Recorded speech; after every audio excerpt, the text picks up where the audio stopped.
अस्सलाम वालेकुम। अल्लाह रब्बुल इज़्ज़त सबसे अजीम और सबसे बड़ा है। इस दुनिया में अल्लाह रब्बुल इज़्ज़त का कोई शरीक है और ना ही कोई हमसर है।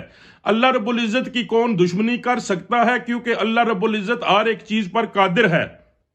अल्लाह ताला ने रसूल अल्लाह सल्लल्लाहु अलैहि वसल्लम की मोहब्बत में दो बदबख्तों यानी अबू जहल और अबू लाहब को अपना दुश्मन कहा, जिन्हें अल्लाह रब्बुल इज़्ज़त ने खुद पैदा किया और खुद अल्लाह रब्बुल इज़्ज़त ने इनसे दुश्मनी की, क्योंकि वो दोनों रसूल अल्लाह सल्लल्लाहु अलैहि वसल्लम को जुटलाते थे। और इससे अंदाजा लगाइए कि अल्लाह रब्बुल इज़्ज़त की नाराजगी का क्या आलिम था और अल्लाह रब्बुल इज़्ज़त का इन पर कितना अजाब होगा।